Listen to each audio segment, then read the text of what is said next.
Welcome to another episode of Latte Words, where we sip some coffee and talk about words.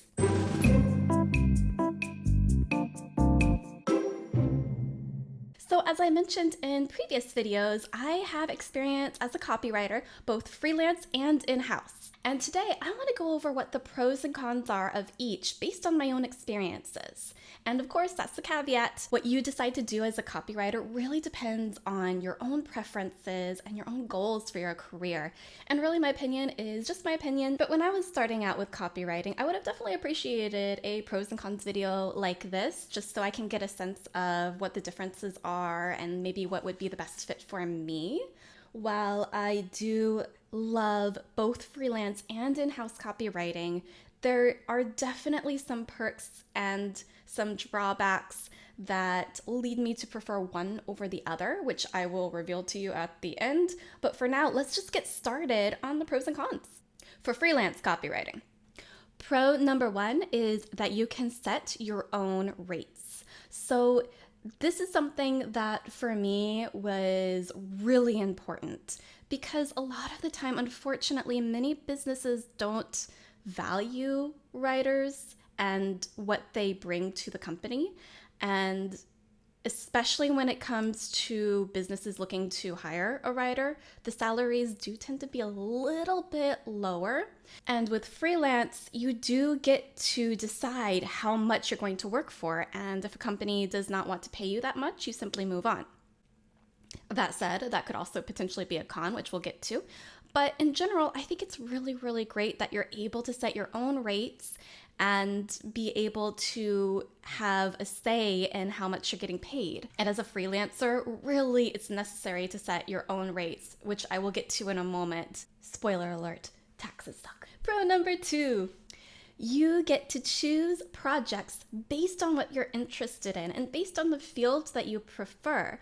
So it's really nice to be able to pick and choose and to reach out to companies who really inspire you in some way. You also really get a say with who you're working for. Sometimes there might be somebody in a company who you don't vibe with, and that's fine. And if you're a freelancer, you can just say, hey, I don't think this is a project I can take on. And it's very simple. And you really have so much of a say in everything that you do as a freelancer, which is wonderful, and it's definitely a perk. This last pro is something that might kind of overlap now with in-house copywriters, and that is flexibility. For freelancers, you get ultimate flexibility. You can work from home, you can work from anywhere really, and you can do it when and where you want. And this also ties into picking and choosing your projects. You can decide when you want to work or when you want to take on a new project and when you want to take a break, take a holiday. Again, though, things are changing for in-house copywriters, and I'll get to that in a minute. So this is a pro, but it does overlap with in-house as well. And now for the freelancer cons. Number one, the thing that bothered me the most was paying US taxes. Now, here's the caveat. This is US-based taxes as an American citizen. It's very, very different depending on your country.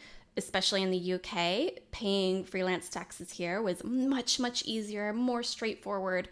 And if I was only a British citizen and I did not have this horrible US tax thing following me wherever I go throughout my life, it would be much, much easier for me to continue being a freelance copywriter. That said, as an American citizen, one fun little fact is that wherever you go in the world, your entire life, you must always file your taxes, whatever income you make anywhere, every single year. And those tax platforms, my friend, are not free if you're a freelancer. I have not been able to find a free freelancer, US-based IRS tax platform.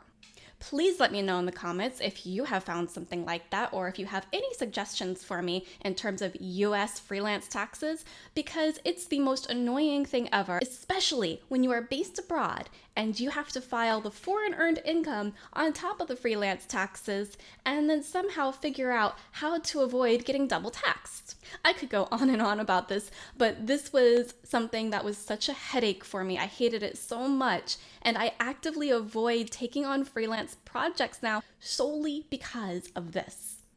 Con number 2, you have to be constantly advertising yourself. You have to be reaching out all the time to new companies and going on different platforms to try to get new projects.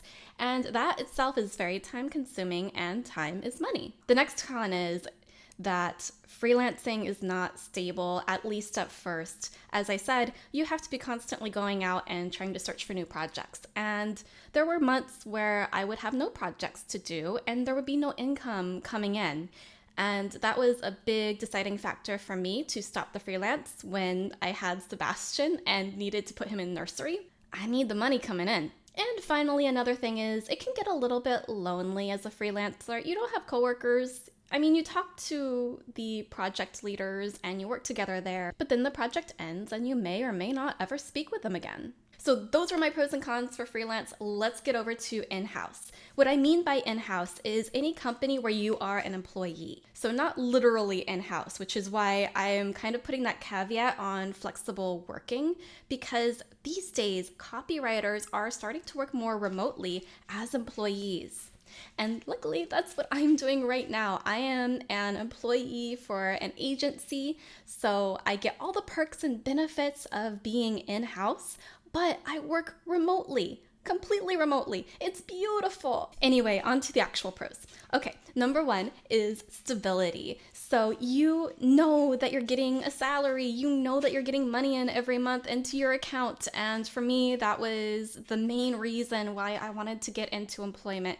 Because if I'm going to be working, I need to put Sebastian in nursery, but nursery is a recurring payment and freelancing is usually not recurring salary. So I definitely really wanted that stability. On top of that, the next pro is benefits. So you get medical insurance, you get other little perks and benefits. For example, I get a certain stipend every year on just self-improvement. And actually, I used my stipend this year towards Sebastian's nursery, so it was a win-win. And the other pro is no freelance taxes. As an American, I still need to file my US-based taxes, but at least I don't have to add on the freelance thing to it because it makes it so much more complicated. If I'm able to just be an employee and report myself as an employee, it takes out so many extra steps. And even if I was living in the US, it's so much easier to file my taxes as an employee than it is as a self-employed person. Another pro is you do get to work with others. Even as a remote worker, I find that I'm still very involved with my team. We talk every day. We have special little events both in person and online. So it doesn't really feel lonely ever, especially compared to being a freelancer where you just don't have coworkers.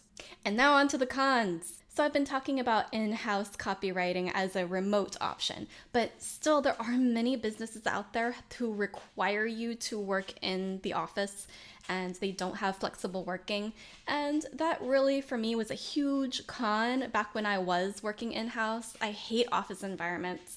I hate sitting at a desk all day and not really having the freedom to go outside or feel like I can move around and I'm just kind of stuck in this dark hole of blah. That's why I went freelance before. But again, if you're working remotely, all of that's out the window. You're flexible. It's great. One con that is across the board, whether you're remote or not, is the fact that you can't really choose your projects. You kind of just are assigned a task, you have to do it, you have to complete it in a certain amount of time, and even though the deadline kind of thing is similar for freelancers, you really just don't get that choice as an employee. For me, that's not so much of a problem right now because the work that I'm doing is very interesting, but I could see why other employees might get bored or not really like the niche that they're kind of forced into. The other con here is that usually employees don't get paid as much as their freelancer counterparts. It's just kind of what it is. But again, you also have to balance the lower salary with also the lower taxes as an employee and the benefits that you get on the side. The last con that does still kind of nag at me sometimes is that you aren't your own boss. You know, you do have a boss, you have a manager, you have to meet another person's KPIs. Thankfully, with this current job, I am actually making my own KPIs, which is really nice. But, you know, that doesn't happen very often, and it can be a little bit stressful if you feel like you're not meeting certain benchmarks that weren't even something that you had a choice over, if that makes sense. But again, it depends on the employer. So if you can find a good, flexible employer, maybe that's not going to be a problem. So, as you can probably guess, I personally right now prefer working as an in-house employee, at least at this company, because it is so flexible. It does bring all the benefits of freelance into a stable role. So for me right now, working in-house is great, but again, it depends on your personal style, your personal writing preferences. There are so many factors that come into play, so I don't want to say that in-house is definitely better, but for my current circumstances, it really is. So let me know in the comments below, are you working in-house or as a freelancer or both? Or are you deciding between the two? Please make sure to like and subscribe below. It really helps me out, and I'm going to be bringing you a lot more content the next few months, so stay tuned. Thank you for watching. Bye!